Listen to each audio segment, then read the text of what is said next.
Welcome to the Wombynhood Illuminated Podcast. I am your host, Ruth McGilligan, and I am joined by all of the beautiful guests that have appeared with me this year. Hello, everybody! Hello. We are having our Christmas Roundup episode. This is just to really pull everybody together after having this magical year that we've had together, and to reflect on all the magic of the year, and just to bring a bit of joy and fun and festive season into your day. So thank you for joining us. If you're listening or watching, we are so happy to have you here. So yay! And not everybody's here, of course. Some people couldn't make it, but we're very, very happy with who could make it tonight. So thank you all for coming into our home. It's so, so nice. And Jason will be jumping in, hopefully, from behind the camera at some point as well. So yes. Shall we begin? Yes. So we've devised some questions, and everyone's going to pick one. I'll actually just pass the bowl around, will I?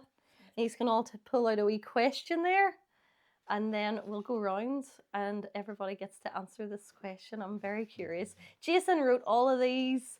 I have absolutely no idea, bar one. I only had input in one of these questions, so I'm intrigued as to what Jason William Joseph Jared has came up with.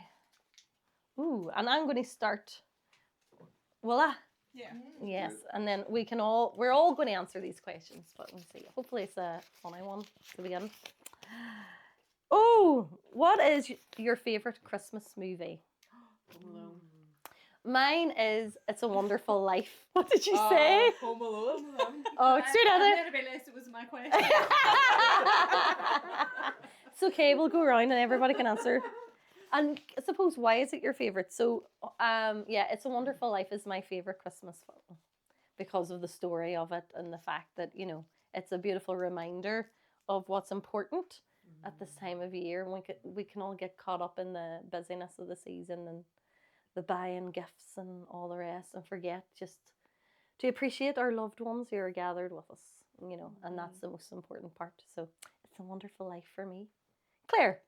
Me, the National Lampoon's Christmas. Oh, yes. I just love it. It's like just so funny and light and stupid. And that's my favourite.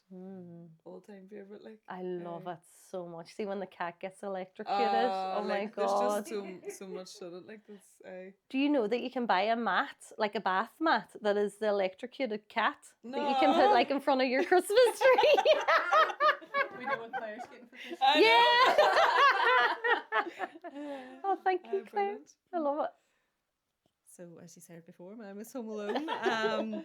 I've spent quite a few Christmases in New York, and I just love the film, like in the two Egypts that go around robbing the houses. Like, it's just that stupid, like, slapstick comedy when they fall and get injured, and it's brilliant. Absolute class. Which one or two? One. I like both of them. The second one's New York, isn't it? Yes, it is. But the first one's like, I love both of them, but the first one's my favourite. Thank you. For me, it's Miracle on 34th Street. Oh. Yes. Because it's always that, isn't it always that child within you that Santa is so real. He is real, by the way.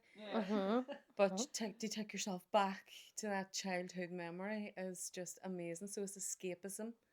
It's all of that. So yeah, that's me. The new one or the old one? I'm going to say both, actually. I like both of them. I do like both of them. I just lost myself in it, and I'm happy. Maureen O'Hara. I love Maureen O'Hara. Yeah. She's classic. Just classic. Thank you, Anne. Good job, Jason, standing there to be able to hand the mic around.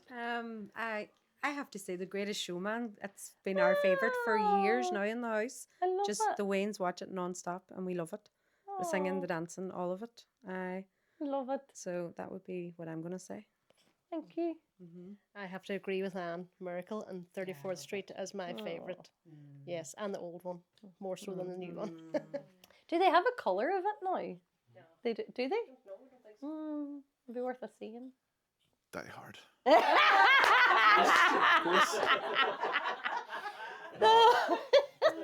had to. But Muppets Christmas Carol. Yeah, of course. Yeah. It's always been like, it's on every Christmas at our house, and we all watch it together. And we've been doing that since I was a child, so yeah, love it. Yeah. Who's your favourite Muppet? I can't remember their names, but it's the two old guys that are always yes, they're the It best. was awful. It was. I love it. I love it. I love it. Thank you. Oh, I Muppets. We watch it every Christmas. Hence why this is Harriet, my niece's jumper. And did you see they have one that says "No cheeses for us Mises"? You know, like "No cheeses for us Mises." We watch it every year, every Boxing Day. It's tradition too. I love it. Oh, thank you. What's your question there, Claire? My question. Oh, here, sorry. Sorry. Well, So my question is your favorite Christmas tradition. oh. So I don't know. There's so many wee traditions like all through the day, but like my favorite one's probably just being together on Christmas morning and just opening whatever gifts we have and just having that wee time and like we've always done it. This year's slightly different though because my sister is expecting a baby and she's not going to be there, so Oh. so that'll be a bit different. But we'll still the rest of us will still be there and it'll be nice. Like, but just that wee simple kind of gathering in the morning's the nicest for me. Love it. Christmas has evolved in our family over the years. Years ago, we used to have Christmas dinner on Christmas Eve. Oh, wow. And there'd be like 25 people down at the house, which was amazing. We always used to open a present on Christmas Eve. So Oh. I can't remember if we went to Mass. I think we went to Mass on Christmas morning, but Christmas Eve was nearly as exciting because you knew you could pick one present from under the tree and open it. So it's one that sticks out for me. That's lovely. That's a nice tradition. Okay. Probably one tradition I would say, going back to my kids being younger, would be getting everybody up in the morning and nobody allowed to open the living room door. And you always had that one child who refused to get up in the morning. So I had one of them. So everybody was made to stand until this one child decided to join the rest of the group. But it was coming down, opening the door and just seeing their faces when they looked onto the tree and everything was there. Just priceless. Just that's that's a lovely memory for me to keep. Yeah, I love that. I'm being that child as well, waiting on the and you're like, get up. I know. It's such a nice thing, though. I think a lot of homes are like that. They just wait until everybody. I think one of our favourite from my wains were we've always had like a wee Christmas factory in the month of December where we make gifts for family. And so we do that. I've been doing that with my wains since Nisha. She's 25. Wow. So yeah, that's probably one of my favourite times. There's a wee week where we become like a wee factory. So I'd say that's mine. Yes, mine's is Christmas morning as well. Just and everybody going down and opening the presents, and I just love Christmas altogether. So do. But one thing that I love about Christmas is I make the turkey on Christmas Eve, and I get up on Christmas morning. There's a big chunk out of it. And one Christmas there was nothing out of it, and I was so sad that there wasn't a wee chunk out of it. Yeah, because Santa took a wee chunk of turkey with him as well. He helped himself. Oh, that's lovely. Oh. So my dad started a tradition of making salmon and eggs in the morning for breakfast, but also with like peach and champagne. Oh, wow. So we always used to love that and like really look forward to doing that, and it's like everybody getting around the table and there's the excitement, and we don't open our presents until after breakfast, until everybody sort of woke up a bit. So that started like a good few years back, but I really like that as a tradition. It's so interesting, all the different traditions, isn't it? Like our house, gosh, there's that many. We are the weirdos on Christmas, as in 8 o'clock at night is when the presents get opened. So obviously Santa presents, they get all their Santa presents, but everybody comes to my mum and dad's house and it's like 8 o'clock at night before we start opening, and there's so many of us. So, and the wee tradition is we all watch everybody opening each other's presents. So it starts with the youngest. So by the end, the oldest is like, seriously, sitting with her wee lap of presents, and there's always me mad dictating in the background going, where's the black bin bags? Put all your own in the bin bags. Love you, Mum.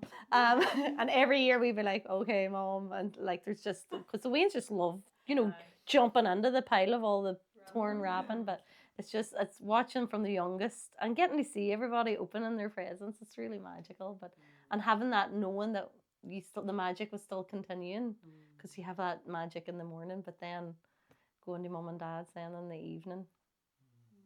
What? So just mix it up rather than just. Oh yes, good idea, good idea. And will we bring the mic closer? No, it's fine. Is it okay? I'm sorry, I was just checking levels. Right, well, I'm holding this. You know, I keep forgetting myself. What's yours say, Roberto? Do you have a favorite Christmas memory? So I remember being really young and coming down to get my Batman and Robin present, and I just remember the excitement of it. And unwrapping it, it was all sitting because there was so much underneath the Christmas tree, but our stuff was on the sofa. Mum and Dad used to do that, and I just remember opening it and just the excitement. So that's what popped into my mind. Oh, and what was it? A Batman and Robin? Batman and Robin, like car and figures and just the stuff they played with, like Oh, that's cute. One of my most favorite memories was whenever Santa would have left all the toys in the sitting room and my children, opened them all up and they were playing with them all day, and then they went outside to play and Santa actually left a trampoline in the shed and nobody knew about it till nearly the evening time. So they were delighted. The noise they were making was something else coming running over the street after saying Santa. Oh my God, I can't believe it. Santa left. It was just lovely. It was really nice. Yeah. Favorite Christmas memory? I actually don't know. I'm going, oh my God, I don't know. There's so many. Isn't there? There's so many, but it's also like, I think sometimes that can be a tricky question to answer. If I'm completely honest, I would say probably my own kids and family, and just like, yeah, I love just creating the memories, but not necessarily holding every single one. Do you know what I mean? Yeah. There's just so much, so I don't really know how to answer that. It's rather than one. It's I suppose one of your favorites, isn't it? Really, because there's so many every year. There's so magic. There's always magic, isn't it? It was when I was a child, and I remember you were talking about the turkey. So I remember I was along with my granny and granda. So me and granda was out at the bar for a few drinks, and me and granny headed on to bed. And the next thing she cooked the turkey the night before, Christmas Eve night. So it was in the oven, and me and her heard all the rustling downstairs, and so she got me up, all in her going on down, she got me up to go down with her, and down me went. My granda had brought everybody back from the bar to come into the kitchen to get some turkey. Well, she laid into every single one of them, and they were out the door that fast. So just the minute that was said, it was the first thing came into my head, and for as a child, it was so funny. It was really funny. I love it. It's a cracker. It's hard to pick out. One of the things that stuck out for me is we used to have our wee holiday house down near Buncrana, and it was called the Wee House, and it was a tin shack. Like, it was basic to say the least, but holidays, weekends, Christmases, we'd all pile into my dad's worky van, all the wains in the back, the dog, all their bits and bobs, and it was like nearly like the simpler the Christmas, the more special it was, because there wasn't loads of stuff. There wasn't, and there was one year there was really heavy snow, and like we were up the hill sliding down in car bonnets and all sorts, like, and it was just it was amazing. So that's probably one of the big ones for me. Mine's is probably just that the magic of like being a child and like that's Santa, like, so we had did the same, very similar to yourself. Everybody had to wait in the holiday, everybody was there at the door to open, but then everybody was afraid, like the children, me and my sister would have been afraid to open the door in case Santa was still there, like, But then I used to like open the door, and Kira's was always sitting in the seat and mine was not seat, so I seen her first, so I was gonna start shouting what she got before she even got in.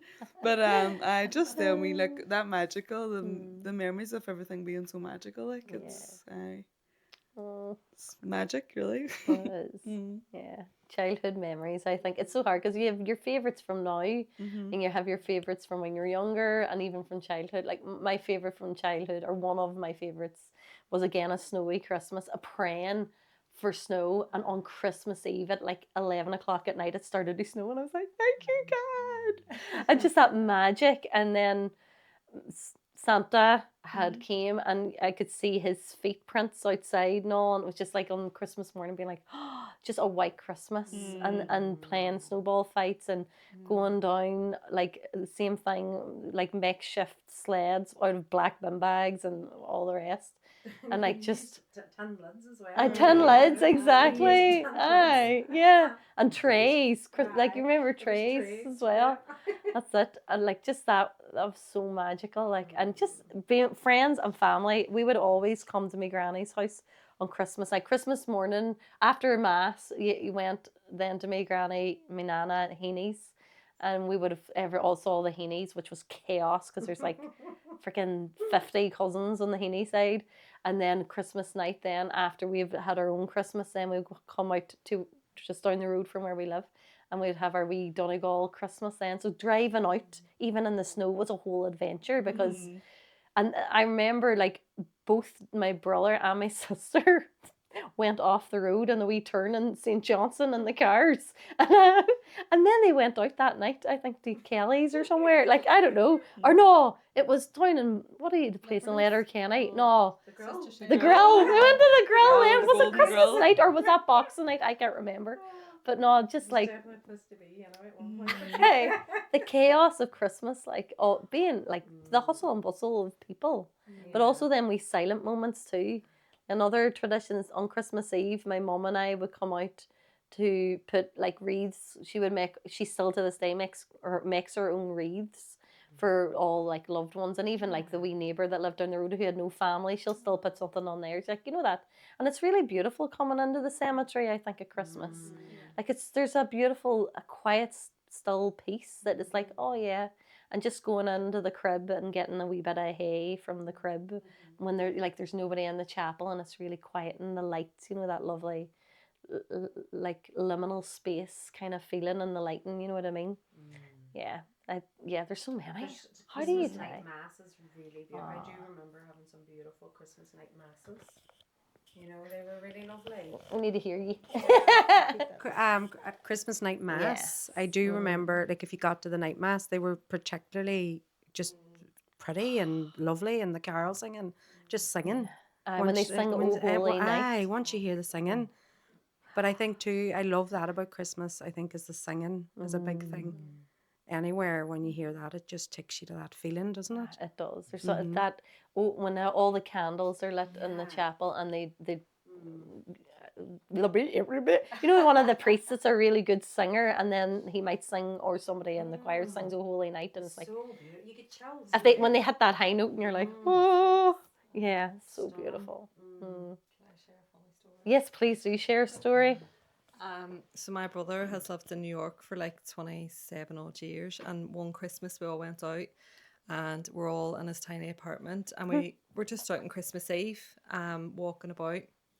I think a few drinks had been had, and we walked past the chapel, and obviously you've got the nativity scene outside, and our Rory, he's walking past.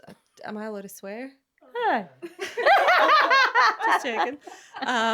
Walking past, and our Rory's like, "Lousy bastard." We're like, "What?" It's like somebody's stolen the baby Jesus. We're like, "Rory, he's not been born yet." Because the crib was lying empty. So every Christmas it always, you know, them stories that families come out with. It's like, "Oh, do you mind the time?" But I had to tell that one. We wrapped our baby Jesus and put him under the tree, and then we couldn't find him. So now I'm like, I know he's not here yet, but he's in the crib already because I don't lose him again. Sorry, Jesus. You are the reason for the season. Oh, sure, you have the microphone there. Why don't you tell us, Katie, what yours is? My question is, what's the best gift you ever received at Christmas? Oh, that's like That's another a hard one, hard Jason. question. What is one of your favourite gifts that you received, maybe. Would that be Actually, better? What's the standout one? There's probably what Gosh, I oh, can't. that's like you with your Batman. Batman and Robin. Oh, you mean aye. like a childhood standout? Any gift that stands Oh, I out. know mine. I know There's- yours too. I know. There's just It's not you, honey. Sorry. Sorry. Love you, but no. what we wrapped in. No wrapping needed. Oh, anyway, I have to tell a story. One year, like talking about rapping, Jason. One year, I was in Tesco's and they had these like glitter thongs that were just for men, like what do you call, like a speedo-y thong thing. Well, that was it was leopard print. So I bought one for Jason's dad and for my brother for the crack. And I gave it to my brother, and my brother David's a wee bit not wise, like, and just for Bannis, he disappeared, and because I got it for the crack, he came down in it and started doing lunges right in front of his wife and all. It was the funniest thing. But yeah, so I gifted her the wrapping of my brother in a sexy G-string thong, glitter thong for Christmas. But anyway, sorry. and I gifted you all with that He experience. gifted us all. We were like, thanks. That was delightful to see. There's this thing at the minute, you know, where I don't know if anyone's seen it on social media, like they're asking their kids, oh, can you remember what you got last year for Christmas? Mm. And so few children can remember what they Oh. got. So I think the point is like, you know, quantity over quality. Hmm. It's a wild hard question. This is really sad, but one of the standout ones for me is getting tickets to see Wesley. I was beside myself, so I was avid Wesley fan, but I like that experience, and I was 16, and it's just pure class. So it's mine. Love it. Can't believe it was a boys' one, but okay. That was the first concert I went to. Boys. Me too. Snap. Aye, down in Dublin. Aye, me too. Oh no, Why not? So my most memorable one would have been a pair of roller skates. I don't know what age it was. I couldn't honestly tell you. I don't know, but I just remember this will tell you my age now, right enough. They were the red. No, you would have got the red.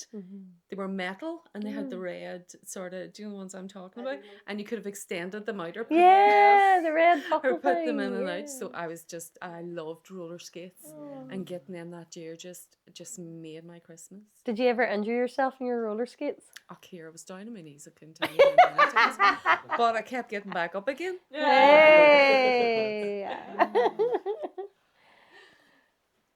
Thank you.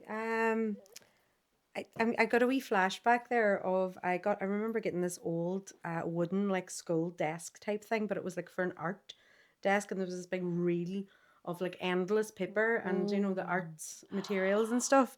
And I remember thinking, my God, I loved it, like, do you know? So I remember that really clearly, and just being like really like I delighted. Do you know what I mean? As a wee artist, Yeah. getting my like special wee desk. That makes so much sense with you being so into art. Like, I got a bicycle.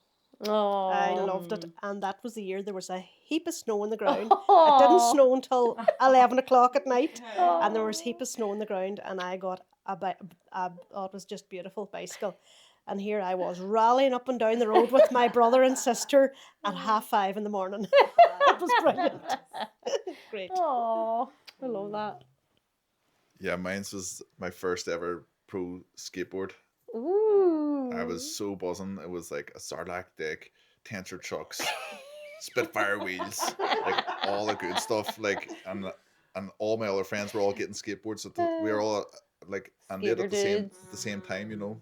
So I remember going out on the street and like skate. I was like 14 or something, you know, and there was such a buzz about it because I loved it, and it was the first deck I ever got was like proper. It was from House of Value. Which was Do you remember House of Value? this- Oh my the- God. I do remember the smell of House of Value. Oh my God. Question, what kind of trousers did you wear at this stage in your life? Oh, was it the Wu-Tang Clan ones? Yeah. That's what I was hoping you'd say. That is hilarious. We'll insert an image here. Yeah. For those that don't know. Oh, that's amazing. Photo of you wearing them. Oh, yeah. On There's bound to be one. There Oh my is. god. Me as a spotty Toys. teenager, yeah. Oh, love it. Oh, oh gosh. See, I have my childhood favorite. I'm going to do two. Yeah, why not? So my childhood favorite Christmas memory was receiving a gift from Santa, and it's a wooden Noah's Ark. And so I had this children's book. So as you can tell from the decor here, folks, I love Victorian style Christmas. It's all Victorian decorations and colours. And there was this children's book that my aunt got me, and it was about a Christmas toy maker. And in his toy shop, there's this ark, but it's not a massive feature in the story. It's just in the illustrations. The illustrator drew this beautiful ark. So of course I had to like say, Santa, I want this ark. I want a wooden ark. And my mom was like, are you sure? But like this had been planted for like this. She knew it was coming because it was like September. I got this book and I was like, I know what I'm asking Santa. I'm getting this ark. So I got this beautiful. I wish I could. I must find it to show you because it is gorgeous, and it was just like, and it was exactly the same as in the book. So it's really magical. And then I love you so much, Jason. I say this to Jason, like one of the happiest adult memories in my life, or near adult, or ever adult. You know, people say like, was it when Jason proposed? But the absolute happiest I've ever been. I'm gonna cry. Oh my God. Oh, I'm gonna cry. And this is so funny because it's a really nice thing. Was getting Tootie, my dog. Oh.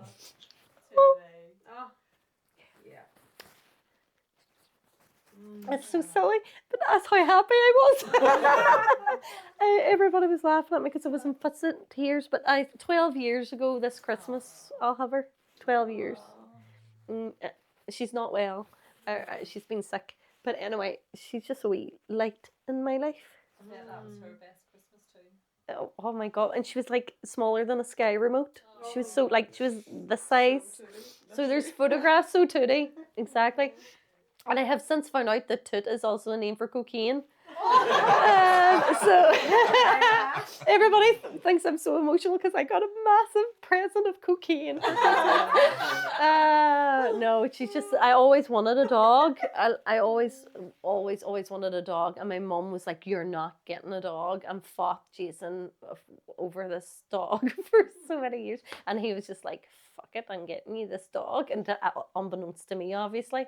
So he brought me in this box and he's like, you need to open this now. And it was like getting a child for Christmas, because Deborah, Jason's sister, had went and bought puppy pads, which was like, looked like a box of nappies. And like she went and bought took him to Pets at Home, which is like the most expensive shop, and I got her a bed and got her like a wee jumper, and oh my God, she was kitted out. It was the funniest thing, but she was so small that nothing would fit her. So Deborah got a fluffy sock and cut it into a wee thing for her to wear because she was too small. Oh my God, she was the cutest thing. But anyway, so it's today, and we'll show you today. Toot's not been in any episodes. We'll bring her in for you to see my wee oil doll. She's a wee oil doll. You've been on the toot ever since. I've been on the toot ever since. Addicted to toot now. 12 years on the toot. That explains a lot. What about Jason answering that question? Oh, good idea, actually, Jason. Come you Are you sure? Do you want me to stand up and move that round for you to see it? Hold on. Hold on. What was your favourite Christmas gift? Oh, you need to lower yourself. Come over here. I'll come here with it. Yes, come over My here. favourite Christmas gift was the year that the Mega Drive came out. It came out in like March that year, and I was like, I'll get it for my birthday. Birthday came and went, didn't get it for that. Oh. And Mum was like, maybe Santa will bring it. And I was like, aye, well, you need to come on. Like. And then we'd opened all the presents, and like there was no Mega Drive, and I was like, Mum's like, did you get everything you wanted? I was like, aye, but clearly didn't. Like, and then Dad's like, what's that there under the mantle? And then I saw it, and I was like, it's just the right size of box for a Mega Drive. And yeah, I spent entirely too many hours on the Mega Drive, like, to the point where Ruth bought me a new one. like 2 Christmases ago. So that's my standout one there. Is the Mega Drive the one that you couldn't save? Couldn't save anything. No, you had to play the game from start to finish. You just paused. Yeah, and the amount of bites in my controllers, like there were bite marks in the controllers from me losing the plot. Like, so that's mine. Aww. Caroline, you thought he was going to say "giving me toot," didn't you? Ew. If you could give your 10-year-old self a Christmas present, what would it be? Is that right? Christmas message. A Christmas message. Oh, Give your 10-year-old self. oh, Jason, A you're going to all Christmas be message. crying now. What would it be? Oh God. A 10-year-old. Cheers up, My Genevieve. 10-year-old. No. That's a tough one there now, I have to say. Just don't sweat the small stuff, I suppose. You know. And that's all I'm going to say. Oh, yeah. See, we're all going to be in tears now. Thanks, Jason, for that. That was Jason's fault. What a message I would give my 10-year-old self. I would remind her not to lose her joy for Christmas. I'm not the biggest Christmas fan. I'm a confession to make. That is the most hilarious thing from the. There's elements of Christmas I absolutely adore, right? Elements of it. But I'm not one of them people that gets super excited about this season. And I don't really know why. I just don't. However, I get super excited about spending time with the people I love. I love that anytime. So I'm a big presents person, as in being present to people. I'm not a big let's go out and buy stuff for the sake of it kind of feel. And I think there's a bit of that in Christmas now that wasn't there. Yeah. I think my mummy had a beautiful way of making Christmas really special. She still has a beautiful way of making Christmas really special. And it's definitely her season, do you know? And I love people who can get into that and bring that to people. But I have to admit, it's not really my bag. Susie, you were your flashy man. Not to be so judgmental and so hard on herself. I would say even at 10 years of age, I do remember comments being made and taking it on board. And unfortunately, it sort of stuck with me right through my teenage years, actually right through to now, if the truth be told. I can sort of still see elements of it. But it impacted. It was something actually quite simplistic. But it did impact enough to carry it right through that I'm constantly reminding myself. So, yeah, it would be to just be more accepting, I think, of yourself more, yeah, as you are. Yeah. Oh, thank you, Anne. I was trying to think, like, me at 10, that's like, is that 11 plus year? Roughly, yeah. That was a tough wee time, wasn't it there? Okay, I don't know, I think I would just, like, give the message to be, like, just super grateful for, like, having Christmas with family, and because you don't know when the last one will be. Oh, God. I know. Tissues there, Ruth.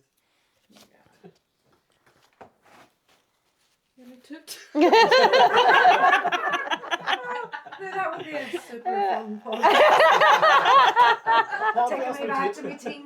A podcast with Toot there. There'd be no right? issues with talking then. 14 hours later.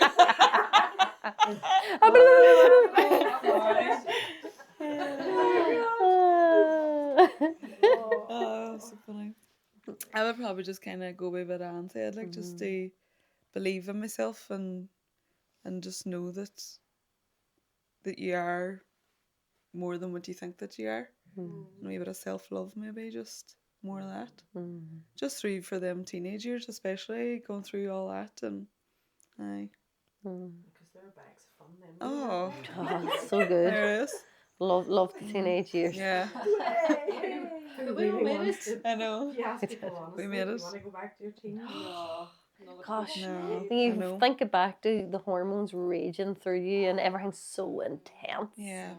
And I mean, life's pretty intense as an adult, but friggin' hell, it's a whole Aye. other ball game when you're a teenager, isn't it? Yeah. Mm. It's a whole other ballgame whenever you look back to when I don't know who else was from my age in here, but when we went back, it would have, sorry, I forget about this thing. It would have been the times of the troubles then that we would have lived through, and it was interesting to think that back then there was so many things so many situations that you were in that you didn't realise the danger you were in. But as teenagers, it was Normality. Our normality. Yeah. It was exactly how that was for us. But there was also that element of, I remember for me and my now partner, who was my boyfriend then, it was like these two are alright, let them run on ahead. Do you know, and some of the situations you found yourself in, you were just having to use your wit, even though you had very little wit, if the truth be told. Yeah. But I wouldn't change it for anything, in all fairness, I wouldn't. I definitely wouldn't. It teaches you a lot. Yeah, you're right. Teaches you a lot, yeah. So yeah. Aye, 10-year-old Ruthie. Oh, wee Ruthie. Oh, wee critter. I very much echo the same as yourselves. Like that love and compassion and faith and belief in self, and not to listen to the too much narrative, which was a big one for me. You know what I mean? Because my inner child, like, she gets full run of the place many a time now. Hence why we love Christmas so much in this house, because that's my expression. Is a muchness, a lotness. You know what I mean? And that being able to gift myself that as an adult again has been a beautiful thing. But to be able to gift her the time not spent in heartache, feeling like diminished, and whenever you are full of your full expression of joy and love as a child, and it being too much for people. And that's like adults who are navigating grief, or, you know, because there's lots of things me through, or they just couldn't tap into that part of themselves because they were obviously potentially diminished. But yeah, thank you. And it's exactly the same. Just that, to go back and be like, it's all good, honey. You're good. Just keep being you. Because you still are. Yeah. You do. You find your feet. It's a tough age you picked. Yeah, 10 is a... Yeah, I was saying, get fucking ready, wee man. Get ready, wee man. Buckle up. No. Or buckle up. So you're just making me relive trauma now. When I was around that age, I was 1, 2, buckle my shoe. I used to get I probably would have sung that to you. It's catchy, like. Funny, It's catchy. They're teasing, like, you know. I would say I'm proud of you. And funny what you're saying there, that you were saying that you're not too much, but for young boys and for men, it's like, you are enough, you know. So that's the message I would be giving, just knowing what's ahead. Yeah. Thank you. Gosh, isn't that interesting, the balance? Like, too much for the feminine, not enough for the man. And if we just be all of who we are, we just meet so perfectly in the middle. Beautiful. Yeah. Whew, Jason, that was a hard one. Did everybody get? Oh, whose question is it now? Well, wait, Anne. Did I give you your yuck? Give you the yuck. There's the talking stick guy. I think I have it. Oh, Yeah. So, what's the one thing you're most thankful for in 2025? So, there's not just one thing, if the truth be told. I'm really, really thankful for my meditation classes continuing into 2025. They still bring me as much joy now as what they did 2 years ago, and I'm so grateful that this year they have continued and went from strength to strength. So I'm really, really grateful for that. The other thing I'm very grateful, on a more lighthearted one, is so this year myself and my partner, we were planning a holiday, and we were doing the run-of-the-mill thing, just here we'll go to Portugal, sure, Portugal's grand, do us right. And I took this brainwave of, no, we're going to Croatia, and it was, I might have thinking, Croatia? And I went, yeah, Croatia, no, we're going to Croatia. Went to Croatia, and we found our little piece of heaven. Aww. It was the most magical holiday I've ever had. It was just sublime, that's the only way I can put it. And it was Primishteen we went to. And it was the most relaxing, laid-back place. I've never experienced any place like it. And every time I see photos of it or a video of it or anything like that, my heart just jumps. So that was the best decision I ever made. Just saying, Roman. That was the best decision I ever made, to take us to find our wee piece of heaven. So, hint, hint, Raymond, Christmas 2026 or 2025's Christmas present for 2026. Just round the corner. So yeah. Where was it in Croatia? Primishteen. Primishteen. Yeah, Must so away check that from out. all the main resorts, but it was something. Jason, take note there. Take note, We're Jason. looking for to book to go somewhere for our. We'll be 10 years married next year, so 20 years together this year, 10 years married next year. So we're looking at a holiday spot there to celebrate. So Can we come? yeah, everybody come on holidays. Imagine the retreat you would have. Oh my gosh, that'd be good crack. Ooh, seeds being planted. I'll water away, I'll be grateful to see the back of 2025, to be totally honest. Jesus, 2025 has been up there in terms of years of initiation, but the gratitude comes from the being able to go to the depths like that these experiences have provided. And Jesus, just like you think you know yourself, and then life throws something at you, and you just have to learn how to meet yourself in a whole new place. And but I also grateful for the amazing connection, because well, we were at school together but never really connected, and just to reconnect with you and to meet Jason and just to be a part of this beautiful thing that was born in 2025. So I'm grateful for that as well. But I roll on 2026. 2025 has probably been one of my most amazing years so far. I've had a Not through Ramadan, Kitty. not Ramadan. Sorry, Kitty. Believe you me, I've had many your types of years, so it's okay. But no, it was unreal. Like, I've just everything about it: celebration, new connections, community, everything, work. Just everything's been going so well for me. So I just hope it stays that way. But I was fab. And my sister's due a baby now for the end of the year, so that's going to be fabulous as well, hopefully. Oh, wee present. So I'm grateful for so much this year. The list is endless, honestly. And I'm very grateful for all that as well. I know, it's so nice because I get to see everybody's journeys, and like it's been magical. This year has been, it's the year of the snake, isn't it? Yeah, it's been a shedding, all right. Gosh, what am I most grateful for? I suppose it's community. I was writing for Samhain, setting the intentions for the new year and reflecting on the past year, and I write a letter every Samhain, and I wrote in that letter about the desire to connect with community, with like-minded souls.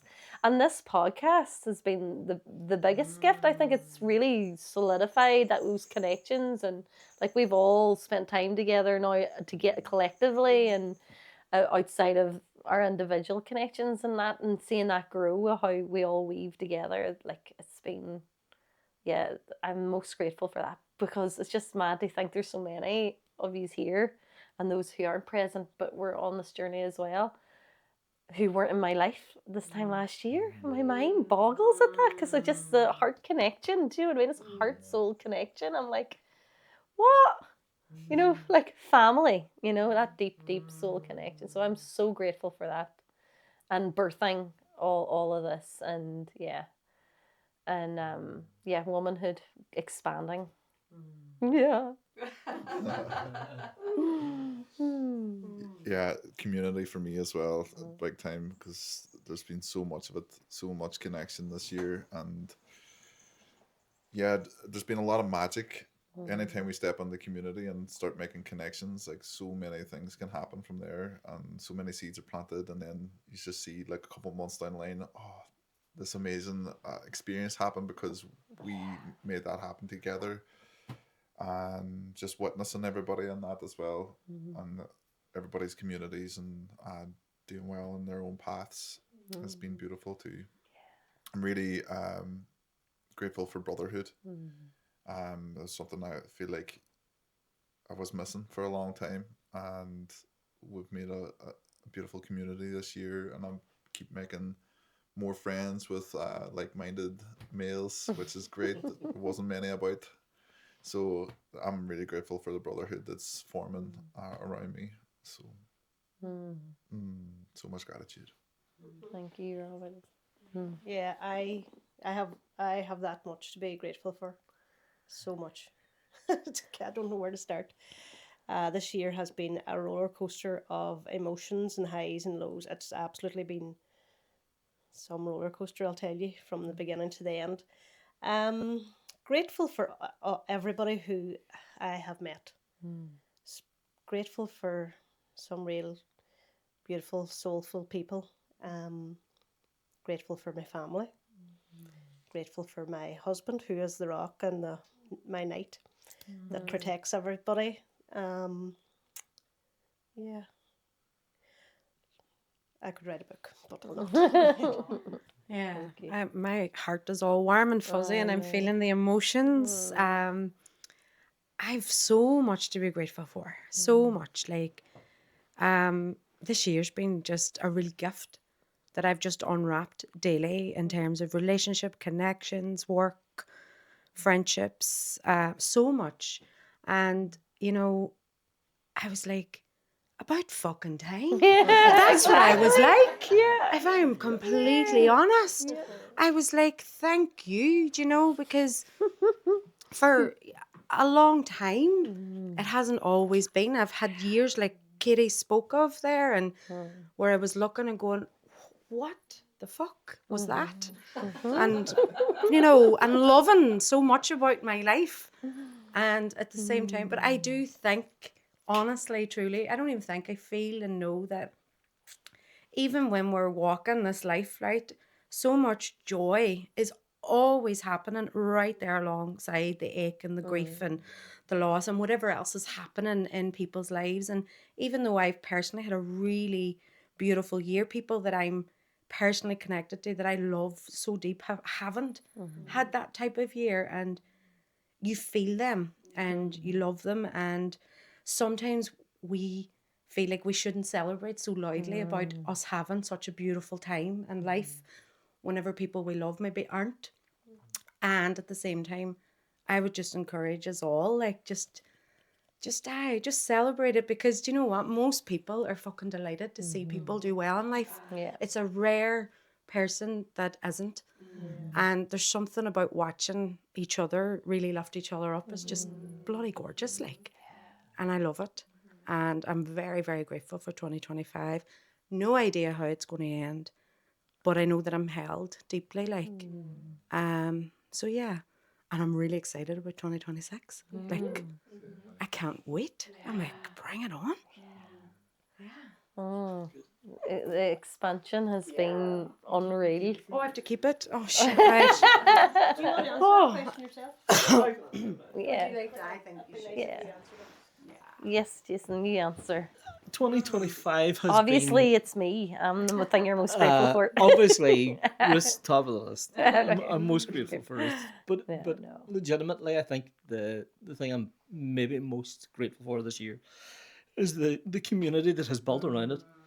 Like Robert said, for a lot of Ruth's journey so far, Ruth said to me, "Come to this event," and I go to the event, and it's just wall to wall vaginas, and there's not a man on it. I'd be like, Where's all the dicks? I'd be like, Where's all the dick? sausage factory. I'd be like, so now when Ruth asks me, Ruth say, "Would you want to go to this event?" I'm like, is it going to be all women? And she'd be like, no, Robert's going, or all right, okay, I'll go Terrell's then, yeah. Or Terrell's there, there. whoever. But I think the community, because like I talked about the fact that we went to Katie's event in April, met Robert, we were all standing around the fire and spoke into the fire this idea of community. And I mean, look at it now, like it's you're all thriving in your own way, but when you come together, there's so much power in it. And me getting to kind of document it, I get to see parts of the podcast that nobody else gets to see. I get to see the before conversations and the after conversations, and I'm very grateful for the circle. That's what I would call it. And it's expanding. And it's ever expansion, yeah. My heart's just going. Yeah, so good. Oh, the feeling is so nice. No, definitely. I echo you, Genevieve, as well. Everything that you said. That's like, it's the community. It's the work. And do you know what? It's so many of us have felt we've been solo for so long. Do you know what I mean? A big part of that has anchored definitely this year, isn't there? Oh, definitely. And there was almost at times we're trying to create this community and pulling the threads, like, and it just wasn't knitting together, because of course the universe works and God works when they, when it is ready to. You know what I mean? And it's like, this is a year it landed, and it was meant to land this year, and it's just seeding naturally and beautifully, and I'm just really excited because I can see the connections and like the working together, and you know, every one of us are so passionate. Every person here is about service and wanting to support and help and plant that like love into our own land and into the hearts of the people here, but and further afield as well. Like that's another gift for me with this work is like working online, like running my first online program, which finished the other night. Like, and like there was people there that are from different parts of the island and further away, and people who have not got the same ability, and it might be wheelchair access or whatever, that would never have been able to come to anything else that I offer. And it never occurred to me that there's a whole world of people who are looking support, waiting for it, exactly. And you're like, oh, of course, there's you know, to be able to help and support and serve in that way is beautiful. To grow the community beyond the physical, although that's my passion. Like there's a magic here that is palpable, you know, being together. But it's still beautiful to share this way with everybody that is watching and listening too, because like that's another medicine for me and gratitude to receive is the messages about each one of your podcasts. Like I don't think any of yous realize, I have sent on notes, but some of them are personal things that people have sent to me about each of you, like the impact that each of you have had, the little soul nudges that people have had, and then one of the most magical things is like, Caroline, you were the first episode, and people are messaging me like last week still about your podcast. Like I'm asking about like found you and your work, and like we're like, oh my God, I didn't know this existed, and I'm just like, and I really should forward them, but you know, life happens. But you are all, it's still landing now. Everybody's episodes are landing with people now, and it's like, look, that's the power of connection, isn't it? It is. Yeah, I'm so grateful for that, for all of you, for being here too and coming along on this crazy journey of Jason's idea of a podcast. I just think it's amazing. I really do, and I've loved listening to them. Like, and I loved when it popped up in my, you know, the way they do that wee Spotify. I didn't know they done the Spotify thing because I'm a bit old apparently, according to my team. But she came and she was like, Spotify told me I'm 60 today, and this was at the dinner table. And I was like, really? I says, what do you mean Spotify? She says, oh, there's an unwrap thing. Yes. And so we unwrapped ours, and and then I seen the wee womanhood, and I was like, oh, so top listen. And I was like, see that for me, because like, I mean, there's so many big people out there who've incredibly big followings and whatever. But here, there's a lot of magic that's still landing and anchoring that's gonna blow up, like, in ways that we can't even feel or see yet. And it's like, yes, there's wisdom everywhere, but there's a fucking mighty amount of wisdom starting to sprout from here. Yeah. You know what I mean? And like, you're tipping the iceberg, where it's like, you know, there's people waiting. They're waiting for you. They're waiting for more of your podcast, more of your guests. And that's wild exciting. I just love it. I think it's class. Even inviting them in. If anybody's listening, we're inviting them in. We need guests for 2026. We're calling them in, all those seeds being planted. So. They're going to arrive so easily. Like, you're not going to have to think or chase or any of that. Like, you know, it's just open doors. Thank 2026 is going to... You're Aries the horse, too, isn't I'm it? Aries, yeah. 2026 is a big glow up for our Aries. Glow up. Yeah. I love it. Yeah. Age of Aquarius. That That makes me always think of that, you know, the Age of Aquarius. Oh, thank you. Yeah. Thank you. Who's next? Oh, we go. Oh, it's you. What is your favourite Christmas song? I'm pure cheese. For somebody that says I don't have much Christmas spirit, it's probably a wee lie I tell myself somewhere. Bah humbug, So the Genevieve. minute I start to think about Christmas stuff, I put on Michael Bublé. I love it. And I'm like, we have to put on some bubbles. I'm like, you know, and I just love listening to anything he sings at Christmas. And Seamus, you still haven't got me concert tickets to Michael Bublé. So I'm going to... Seamus, Oh my God, Seamus. I'm going to text Seamus tonight and be like, you know, he might be jealous. But no, that would be my favourite music at Christmas. I love it. So my favourite song is "Oh Holy Night."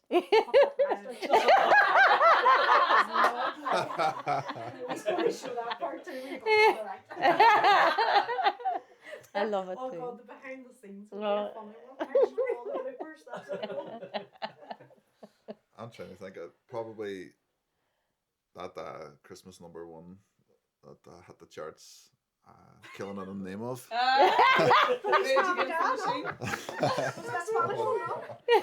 Rage Against the Machine. Killing in the name of. They put that out there. They stopped. One that was a campaign or something. They stopped X Factor or something Yeah. like that. Killing Fuck you it. won't do it.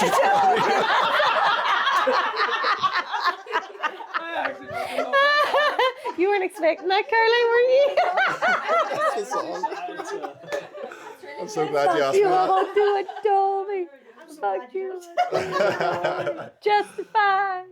Yeah. Oh my But God. there's not. I actually don't like Christmas songs that much. Like, Yeah. I'll listen to them because they're on, and I'm not like, oh, is that shit or anything. But yeah, I don't. There's not much that I like. I don't have a favorite, basically. Okay. Bah humbug. Bah The Grinch Who Stole Christmas. I love like Bing Crosby and Frank Sinatra. I love the oldies, and I love Michael Bublé because he covers all of them. Just on a sidetrack of Michael Bublé, Jason and I went to see Michael Bublé, and we were like 3 seats from the end of a row.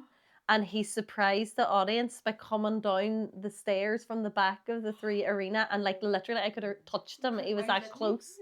Because there was like a man in his wings there. And I was like, you know. You ruined a good relationship, to be honest with you. Jason fell in love with Michael Bublé that night. Yes, he ruined our marital. No. But He said at one point. what was that, Jason? So he said at one point in the show, he was like, how many of you men have been brought here by your wives? And there was literally Come loads of down us. here because That's why, yeah. like every man was there being like, Yeah. me. And he was like, so tonight I'm going to give you a gift when you go home and you cuddle up your wife, or maybe you're going back to the hotel. He was like, once you get to the bed and she's cuddling, and he was like, just whisper in her ear, Michael Bublé. I was like, Seamus, you know what to do. Oh my goodness. Bing Crosby, Frank Sinatra. Frank Sinatra's It Came Upon a Midnight Clear is my favourite because there's this beautiful choral piece at the beginning of it that's really, I just see like stars and like a really quiet, you know, like that beautiful wintry scene of the countryside and everything. Do you know what, talking about favourite Christmas memories, when Jason and I used to date at the start, I used to go to Christmas Eve and open my Christmas presents with Jason's family on Christmas Eve. And then on Christmas night, he would come up and open his Christmas presents from all of our family up with us. So I would drive down to his house, and it could be 12 o'clock at night, 1 o'clock in the morning before I'm driving home, and listening to classic FM in the early hours of Christmas morning. And like there's so many nights it was starry. And I was just like driving home, not a being on the road, or seeing Santa, you know, getting presents out of the boots of cars. You know, when you're driving through streets, seeing all the magic happening, going into houses and all. It was just beautiful. I love that. But yeah, that song makes me think of, you know what I mean? That scene, that really like big moon, stars, stillness. I love that. Mine's is a wee bit more cliche. So the Pogues fairy tale in New York. It just holds a lot for me, like, and just for people that's not here anymore, it was their favourite, and it just became a firm favourite then, you know. Yeah. So I know that's my favourite Christmas song. Oh, that is a good one. Same as Claire.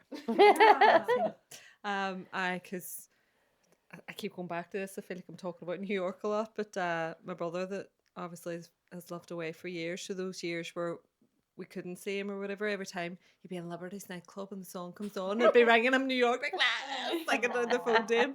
But it's just a cracker. I love it, and it's good. Like it starts off dead soft, and it's just like me and the Wayne be jigging around the kitchen did the last few weeks. But good taste.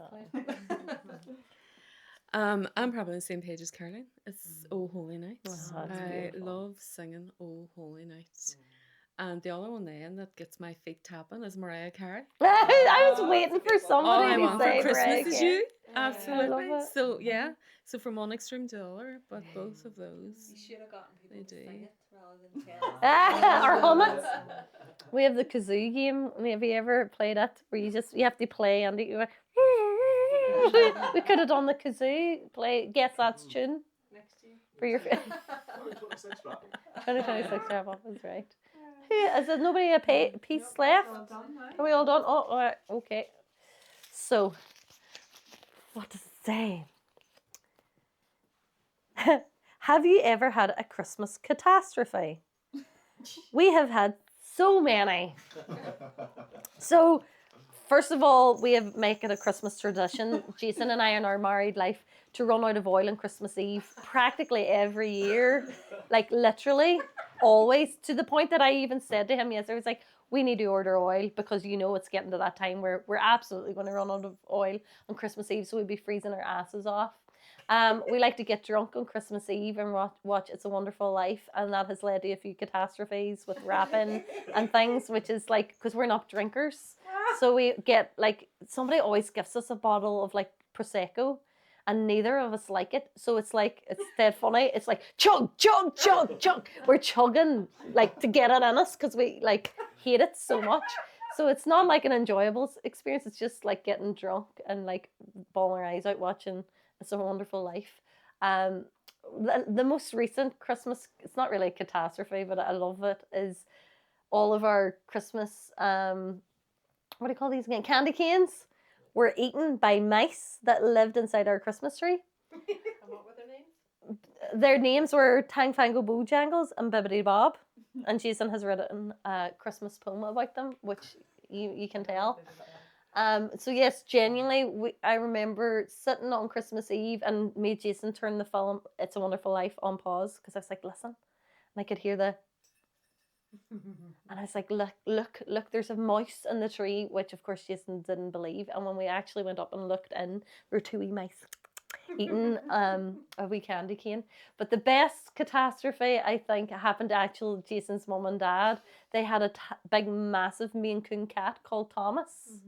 And they left their turkey out, and we heard the clatter, and the cat had knocked over and demolished their turkey. Absolutely. So that was a nightmare. But also the Christmas before that, they had to return their turkey, which they were lucky they started it on Christmas Eve, because they had got this random turkey that Tesco actually did a recall on because it just deflated.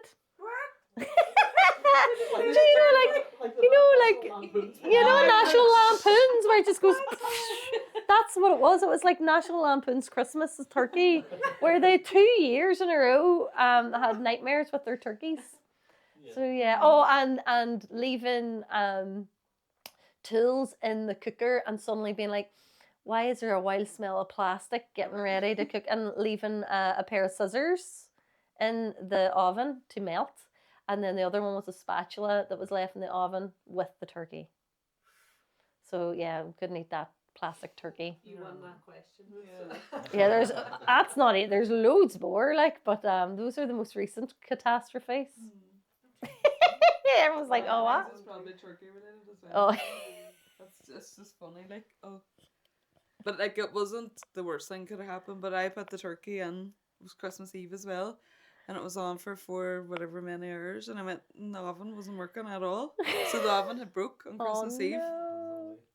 So then my mum's partner, Collie, come up to get the turkey, and when he was walking out the front door, he dropped the turkey. But it was well wrapped up, so it was alright. We just put it in the oven. 2 second rule, up to quick. But it was going, it was just it was determined not to be cooked, but we got there in the end. Oh. I might have to pass on this one. I genuinely can't think of anything. No catastrophes. Nobody cut themselves on cord or with scissors or paper. Or no If I think of accidents any- with if I think toys. of No, anything, I'll they're always like standing on Christmas decorations, nearly breaking your foot. Done that before as well. Like you, I haven't had a lot, to be fair. One probably stands out, and Michael is going to love me for admitting to this one. But the turkey went in the oven, and my son always says, Mum, you hit that oven and you put it up too high all the time. You burn pizzas and everything else. And I was going, I don't touch it. It's grand. It doesn't happen. I'm not the person responsible. I so am. But put the turkey in anyway, and put, like you, Claire, cooking it the night before and all that crack.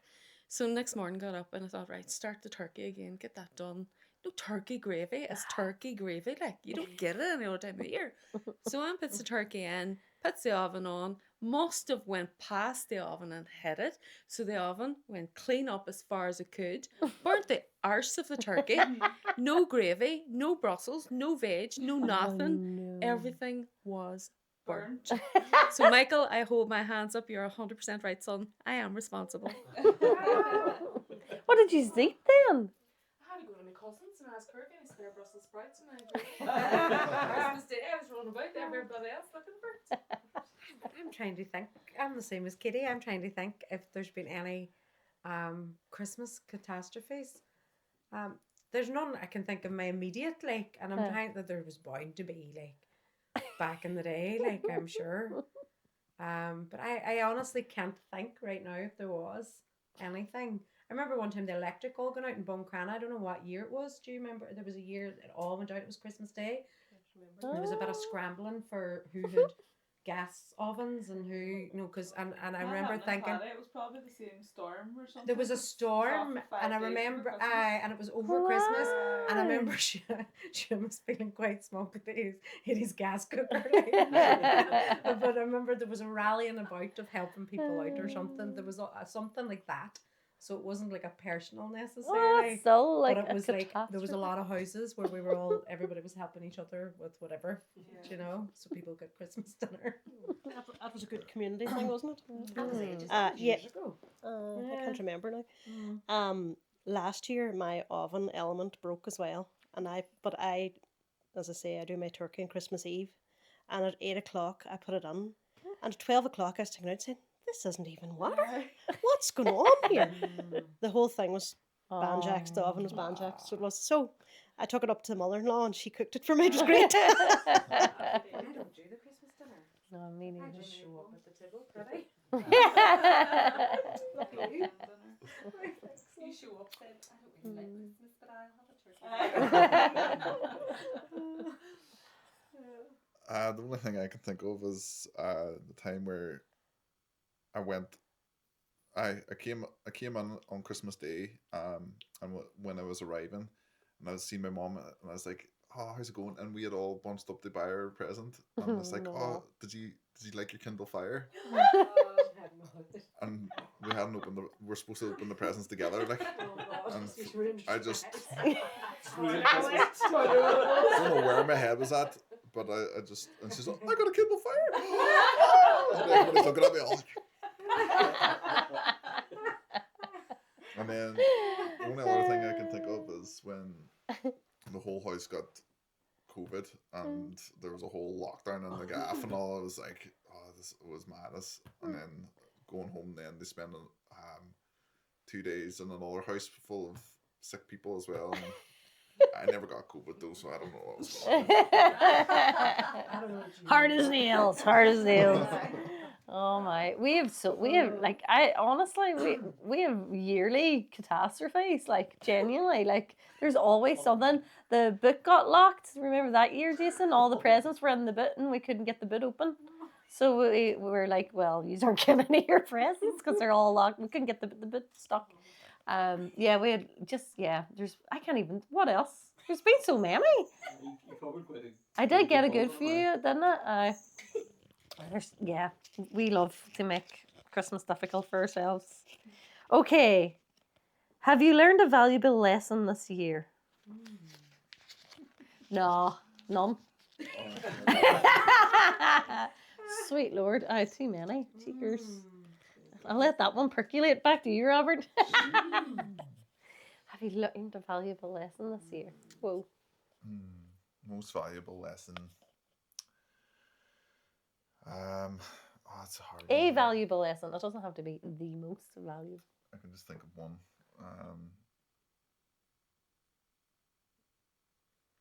It's hard to think. It is, isn't it? It's I like, need a bit of time with it or something.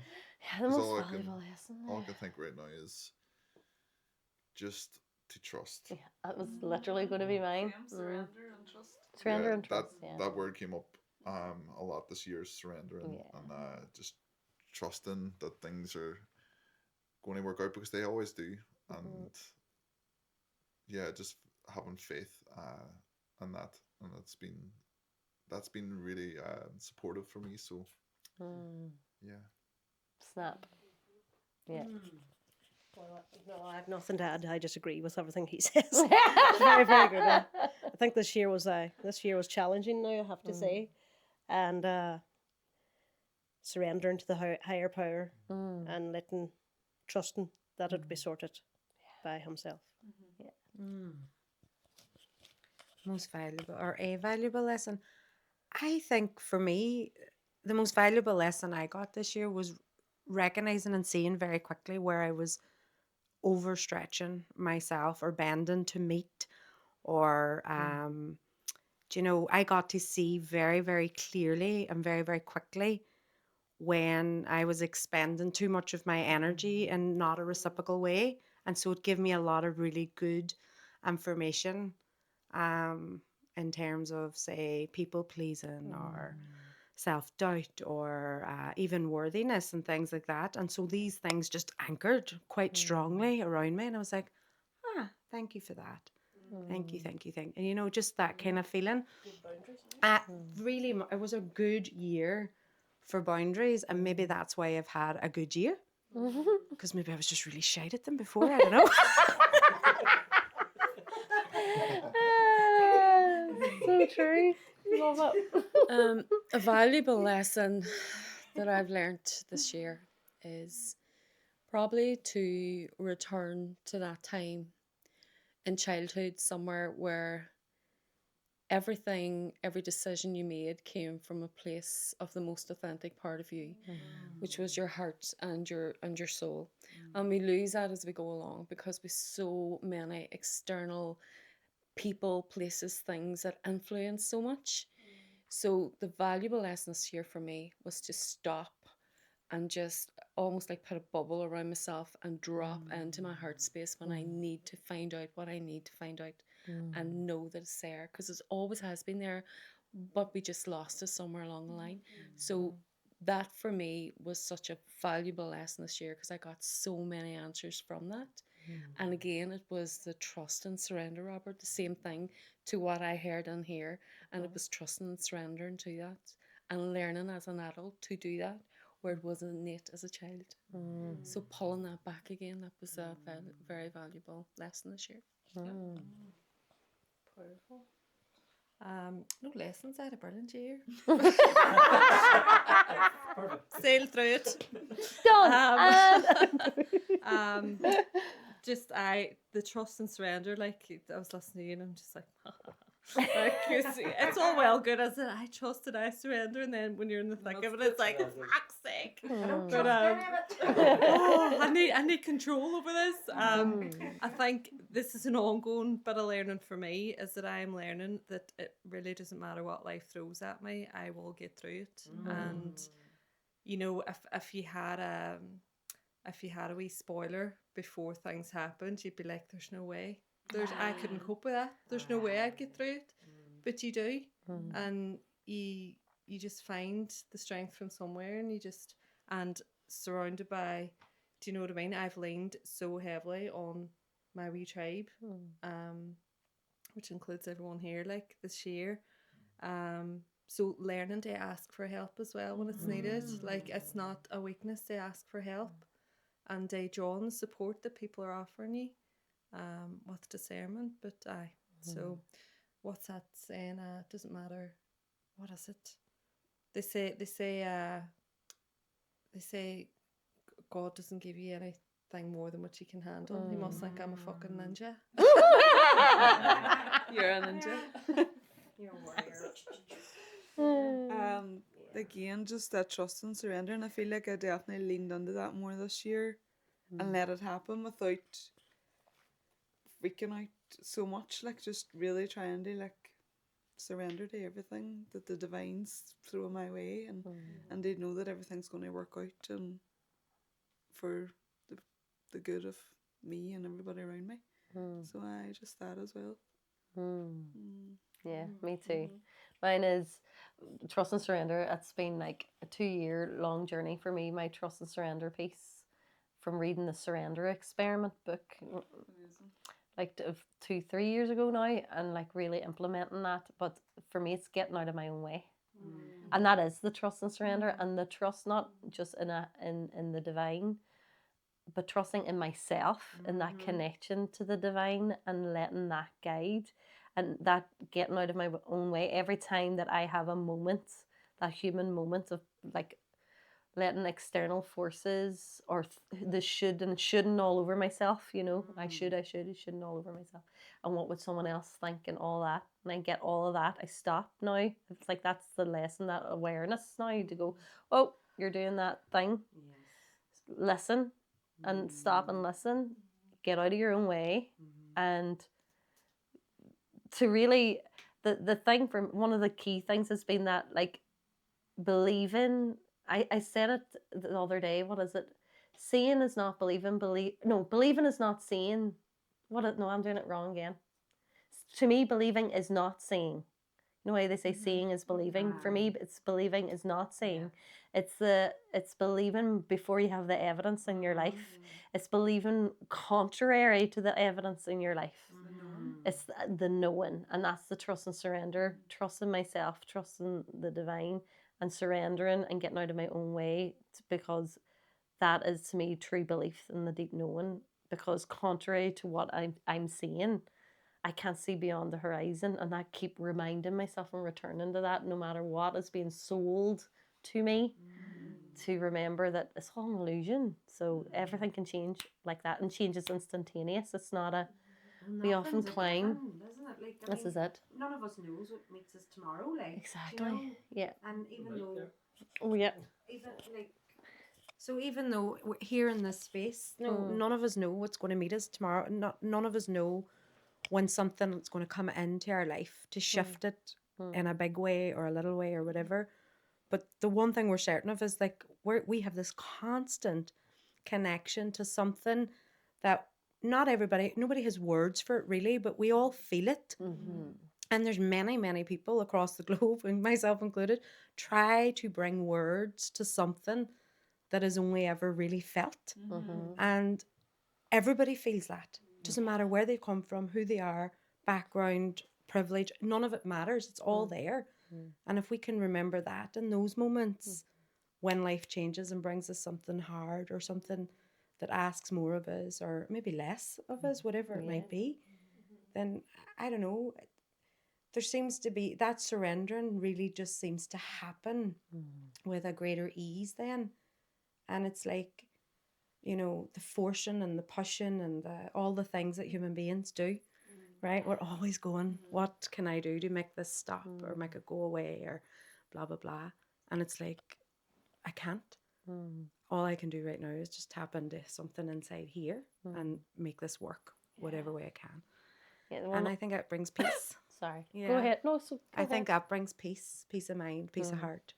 And I think when we've had challenging lives, which I certainly have, and most of us have, when we've had challenging lives and we can find a way to bring some peace into our life, then we've had something really amazing, like. And I'm going, well, fuck, if I can tap into that, anybody can. We all can. Changing the whole mindset, isn't it? It's not why is it happening to me? We go Yeah, no, wait. We go past the way, yeah. We go past the way, but it's changing the mindset also to or changing the rhetoric, I suppose, that we constantly say to ourselves, which is, why is this happening to me? And changing it to, okay, so what is it you're actually teaching me? What is it you want me to know? Yeah, exactly that. But getting used to doing that and coming away from the conditioning of that, being in that place where it's always, okay, why me? Why me? And getting the victim role and getting caught up in that. Yeah. So I think it's And that. I think it's The magic. see what I think that we're being taught is we're all one. We're all unison, and we're being humbled to realize, and we're being stripped back to the bare bones to realize that we are all connected. So we are, and we should all be helping each other, you know, and healing each other. I think anyway. When you heal yourself, you're healing others. Like when we all, the lineage part of that, like, you know, when something moves in you and it moves for your parents and your children and you're out like back and forward through time. But then the community element, because that's something that's been tapped on in the podcast a lot, as you all know, like that the tribe piece, the community piece, like this is community, but that like remembrance with the trust and the surrender, that everything that we do, when we do it together, it just changes everything, isn't it?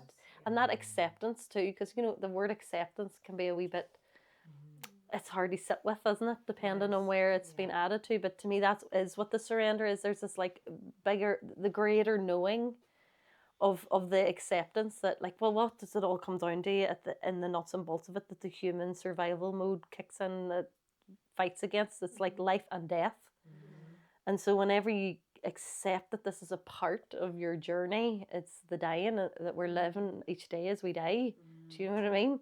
And it just, that acceptance just expands into the healing and then the connection to others, and it changes your perspective of how we interact with ourselves and with each other, and that healing flows out. And the other thing for me was ebb and flow as well. I meant to say that, like, real understanding, like really, really on this like daily level of ebb and flow of my own energy, like of how I show up in life, but like the seasonal, to do with the moon, to do with the seasons as a whole, and my own internal seasons, and not having that like, all right, okay, so I had loads of productivity yesterday, but today it's not landing that way, and that's okay. That like acceptance, surrender, and trust to my natural flow, and even down to being like, okay, so I do better in the morning than I do in the evening, and like just understanding, like just so much love and compassion, awareness. And by gifting myself that, it's gifted me the spaciousness to show up for everyone else in a better way, and to be able to heal and grow together. Because you're so right, Carolina. I feel that too. Like that's the whole point of this, is to expand that. We're not making life better. Yeah. Like there is no point to any of this, even these conversations, even these communities, even these connections. There's no point if it's not catalyzing some type of change or transformation, or bringing some kind of light or hope, or just, like humanity regularly, like I grieve regularly for the human life, in the sense that human life is hard. And there's no getting around that, no matter how spiritually attuned we are, no matter how connected we are to whatever we call divine, be that God, goddess, the earth. The human life will always challenge and grow us. That's what that's its purpose. Yeah. And so when we recognize that's as sacred and as divine as this beautiful other part of us that's channeling down in this continuous stream of embodied love that just goes, I've got you here. And I know this part is challenging for whatever reason, but they are of the same love. They're never separate. And I think when we come into that space, when we really start to recognize and dissolve the illusion of the separateness, and we recognize that ache I've had all my life, it was an ache for myself, an ache for love, an ache for community, for people that we can look in the eye and just really see and say, like, openly, I love you, like I love, and be seen and be as well. seen in that, and witnessed in that. And there's just something incredible happening collectively that is so palpable. I think it's going to get very hard for people to ignore that, part of their existence, and that just gets me really, really excited. Again. Doesn't a lovely namaste sort of just round up exactly what you said? Yeah. The namaste. Namaste. It rounds up lovely what you said, Caroline. So my soul honours your soul. I honour the place in you where the entire universe resides. I honour the peace, love, truth and light that is within each of you, because it is also within me. In sharing these things, we are united, we are the same, therefore we are one. So from my heart to yours, namaste. So true. Yeah, ebb and flow, connection, trust and surrender, acceptance, and devotion. Like the devotion part, and it landed in my body, that were like real, like, I mean, these are things, we've all said them a million times to other people in our work as well. But when it lands for you, and it lands for you, and then it drops down a wee bit deeper, and it lands for you, and it's like, oh, it dropped into the heart, oh, it's landed, oh, and then it hits my woman, and I'm like, okay, it's landed now. But devotion, that like devotion to myself, to this body, to my temple, and is devotion to God, like, and devotion to everything that is alive within me, all of the emotions, all of the journey that is life, that is my life, that is so holy. Like, it's so, like, what a gift to be here. And I know everybody's journey is different, and there's times it doesn't feel like a gift. But, like, when you come out through the other side, then you're like, whoa, like, the expansion, that ebb and flow as well. The thing I've been saying to loads of people lately is the contraction and expansion. Understanding that this is all of life, contracts and expands. All of it ebb and flows. Like when they look at the universe, because we've been watching Cosmos as well, that TV show. What do you call him, Jason? Carl Sagan, yeah. And there's this piece like that they showed where the universe, literally, that's what it does. It contracts and then it expands further and cracks. I'm like, that is all of life. Your whole life from childhood to death is contraction and expansion. Every moment is that like reminder as you grow. and that devotion to understanding and that and holding it and being like, oh, and just trusting and accepting and loving it even when it's hard, and in spite of the hardness, and in fact even more when it's hard, like pouring it in even more, which is the hardest thing. I know it's like the most cliched sentence, and it's so fucking true, which is to love yourself is the hardest thing you'll ever do. It really is though. But that is it, like yeah. that's it in a nutshell. Yeah. Like that devotion to yourself. Like I was saying to Jason, that it landed with me because I went and I received some body work and I had 2 hours. I think you might have seen I shared about it, and it's just like that, like, oh my god, how much did I need this? And I know that's one sample, but it's just like if we treated our bodies like the temple, like, you know, how people tend to their temples, to their places of worship, like how much more if you treated your whole life with that kind of level of devotion to every moment and every person that you meet, if you saw namaste in them, what's in you, and vice versa, like, fuck me, what a world we're creating, hey. Do you know what I mean? The ones in the I'm going to get his t-shirts. Say I'm all like, so they're in the community with the Linnaea community, and I'm all like, I'm seriously going to get his t-shirts, and it's going to say, I am a fucking miracle. I'm going to walk around like and say to people, you're a fucking miracle. You're a miracle. True. Because we forget very quickly that we are actually a living, breathing temple of light that is an actual miracle and a whole universe inside a body.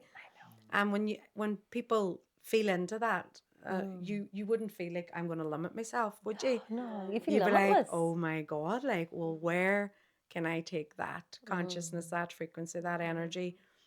What can I reach? What can I touch? What can I shift? And it's just like, it's just beautiful. Like that's another lesson that's literally landed for me too, is that expanding the inner field. Like, how much more can I hold? Because this is the beauty of community, because I've had so many, and I know this is true for all of you because we've all talked about it one day one, like, but this like feeling overwhelmed by how much wants to come through, and being like, I can't hold all this by myself. And then this is where the beauty of the community of tribe comes together. For all of it takes tribe to celebrate. You know, we should be celebrating in tribe, you know, and to grieve together and tribe and support each other through grief. And all of the array. There's me toot now. There's the cocaine has just walked into the room. But, you know, like, yes, the expanding the inner field to be able to hold more has been another valuable lesson. Like going, okay, if I tap into that part of the divine self, it's limitless. So can I expand myself? Like I was saying to a client, I was like, when you imagine your inner field, like what size is it? And they were like, oh, it's the size of a bathtub. And so, well, how about expand it to the size of a football field? What about 10 football fields?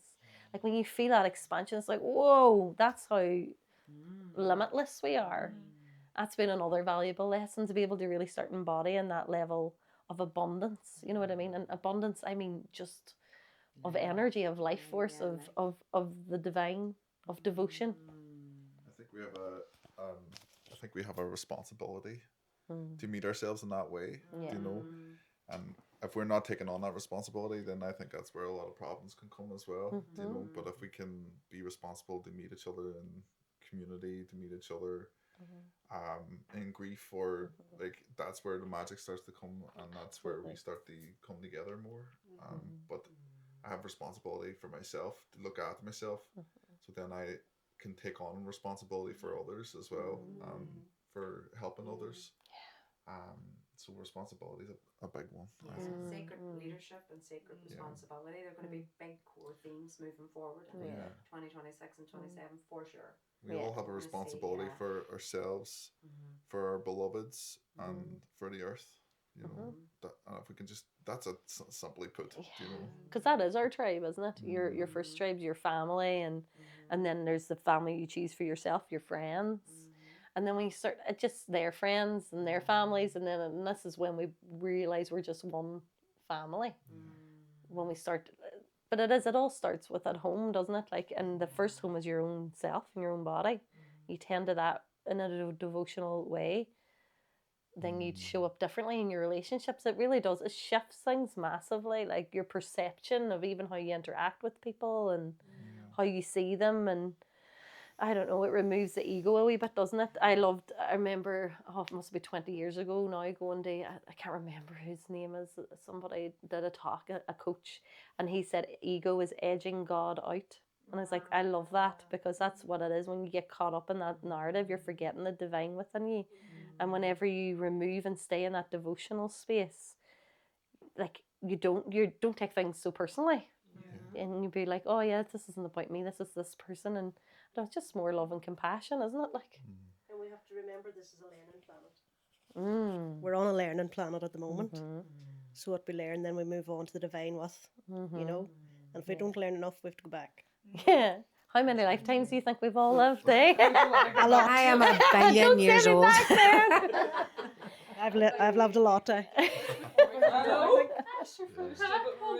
Sure, we sold contracts. Throw me down again. But you know, I had that revelation. I was like, do you know, there's this part of me that will be so sad for to lose my senses and to dissolve. Like, I'm excited, of course, and I've had experiences with plant medicine where I've been it. I'm in it. I'm part of it all, and I've been nothing. Like, I've disappeared completely. Yeah, all the tit. I'm telling you. Just left her snorter out. But you know what I mean, though?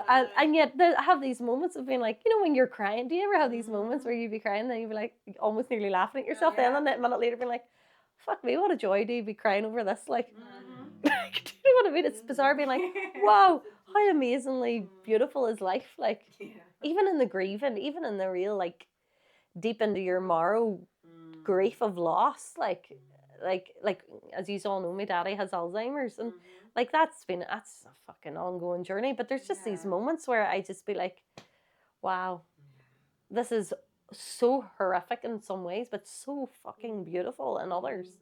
And like they're just seamlessly hand by hand, like moving through together. Do you think that this year, and this could be something everybody would drop into an answer, but this year in particular, the polarity of life has been very, very clear and evident. What do you feel like? I'm just curious. Grief is all your love, but you can't give it to them. So the harder the grief, the harder you loved. I love that. Because without love, there's no grief. Yeah. Because if you never loved it, you're not going to grieve it. Like, grief is just love with nowhere to go. Isn't that what they say? Yeah, that's so true. I heard this from this amazing man, Kelly, and he says that grief is a holy experience, and it's not that it's for healing, but it's a holy act, and we men especially haven't had opportunity or know how to meet grief in ways, so then we can't give back, because I think grief is like a give and take, so we're taking so much joy from life, or we're extracting, or we're receiving so much, but then grief is actually giving that back, the tears, or giving it back to the earth, and that is what's holy about it. Oh, I love that. Yeah, and that's the place to give it to, isn't it? Because once, it's so funny, because Katie and I have talked about this too, being with people when they're passing, and how you sense it, like the soul has moved. You know what I mean? And it's like that. Where have they gone? And it's like back into everything, to absolutely every breath that we're taking, we're breathing. Souls is just like, oh yeah, let's give back to that. With every tear and exhale. Oh gosh, we've went deep here now, haven't we? Oh, there's one last. Hopefully it's a joyful one.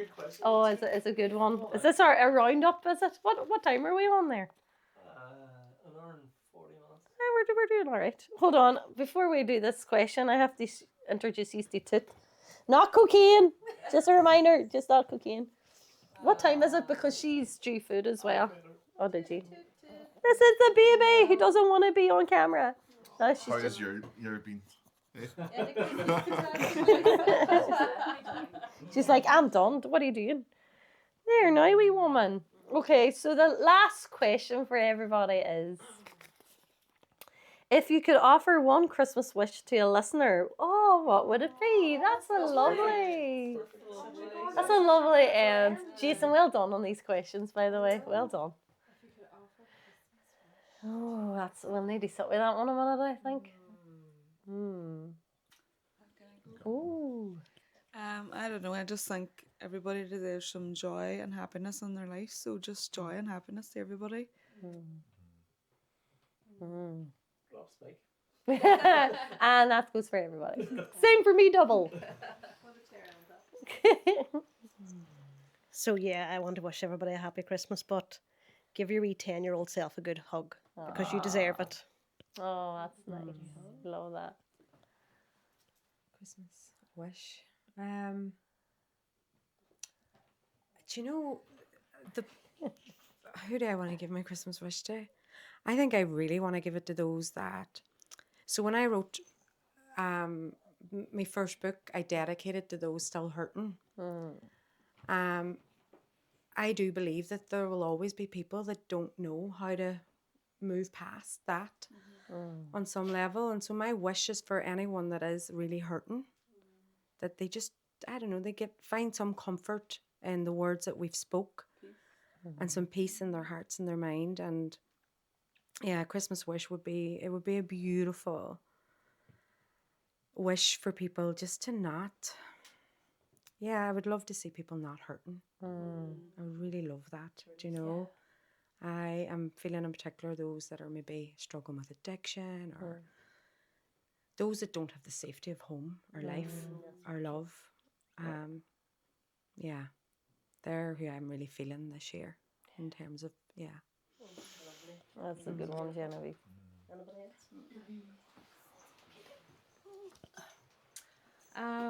I think for me, just obviously Christmas is really hard for some people, particularly if it's the first Christmas after a bereavement. So my Christmas wish is just that anybody who's moving through that this year and having the first Christmas without someone they love here in the physical, just giving yourself some grace and compassion. And one of the rituals that we started doing, what was only last year, started doing it, setting a dinner plate, for Christmas dinner for those that aren't here anymore.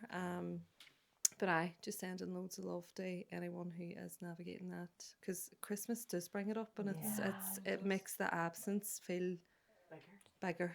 Aye, so yeah, that's my wish. You've done one, haven't you? My wish for everybody. Do you know I had it in my head and it's actually gone again? What do I want to say? I suppose to remind everybody the uniqueness of you in this world. To remind you that there is only one of you in this world, and that's how unique you are. So effectively, you're priceless. And to remind yourself of that when you're so caught up with Christmas and all the external factors of it, but just to be mindful of how unique you are. Beautiful. Yeah, my Christmas wish for everybody is to have to be well and to find strength when you're not feeling well, because it's there in yourself and in your community, and it's all around you. And just to find kindness for yourself and find kindness for others, and that I wish that everybody receives kindness.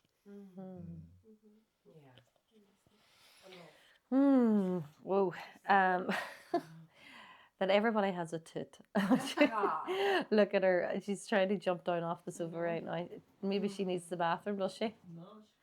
My Christmas wish for the listeners is that, well, every word is medicine that you received, reminding you of your own uniqueness, that you are the divine incarnated in human form, to be kind to your inner child, to love yourself and show up for yourself, and to be gentle with yourself if you are navigating a bereavement or a loss of like any type of loss or any big transitional life stage, whatever that is for you.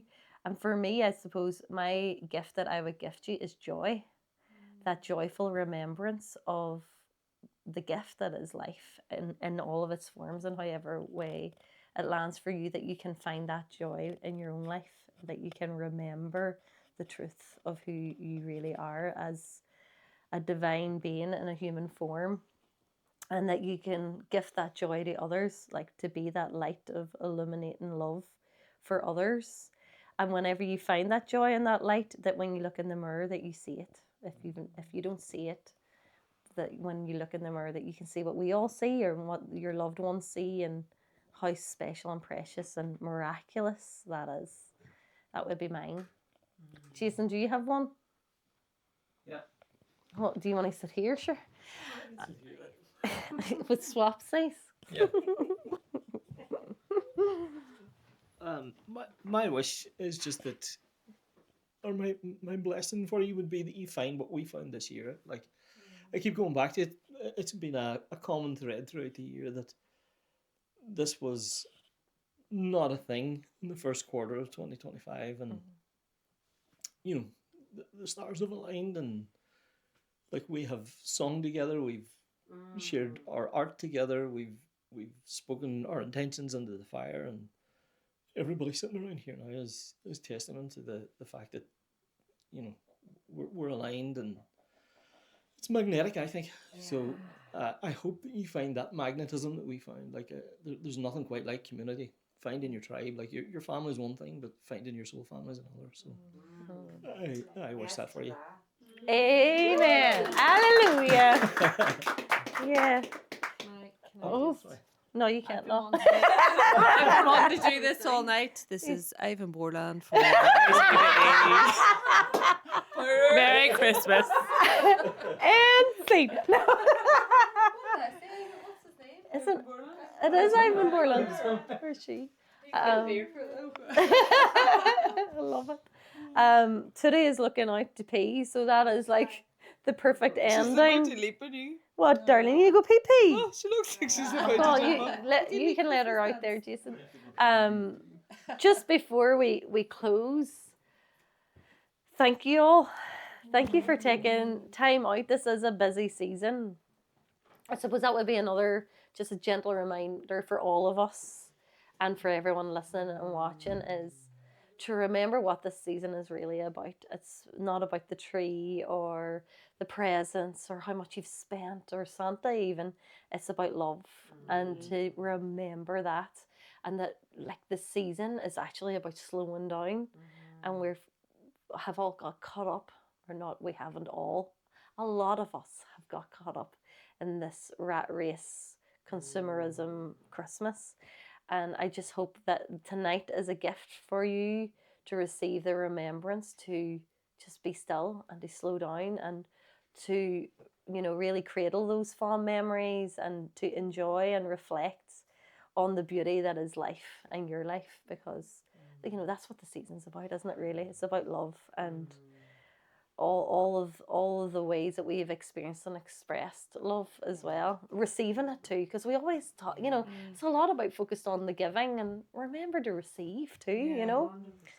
receive the beauty of the season, but and to slow down and to gift yourself. I know right up to Christmas Day it's like boom boom boom busy, but just to share a tradition of mine is I say to everybody that after Boxing Day, I do a big fry on Boxing Day, and my mummy's every morning. That's like our tradition for all the family who are able to attend. And then after Boxing Day is over, after we've watched the Muppets Christmas Carol on Boxing Day, and we stay Boxing night, and then when I go home after that, you will not see me. I am in hibernation and slowing down and wintering, because that is what we need in our bones at this time. So to gift yourself time to slow down, you know what I mean? Because it's so important. But thank you all so much, because it is a busy time for taking the time to be here. We were saying before we came on, folks, because a lot of us are solopreneurs, is that solopreneurs, entrepreneurs, or work for ourselves. Yeah. But this is our Christmas staff night out. This is the Womanhood staff night out. But thank you all. Thank you to everybody who's tuned in and listened and watched. And wherever and what time frame that this lands for you, I just hope it is the medicine that has been for us to have these conversations for you as well, and to remember that you are the light, and to take that light into the world and to illuminate not just yourself, but the gift that you are will be a gift of illumination to others, for others as well. So thank you. And thank you to Jason before we finish. The producer, cut, and most important of all, to Tit. For our today, the wee creator, he's just standing here being like, what he's at, he's going to give me food. It's food time. Thank you, everybody. Thank you, Ruth. Happy New Year and Merry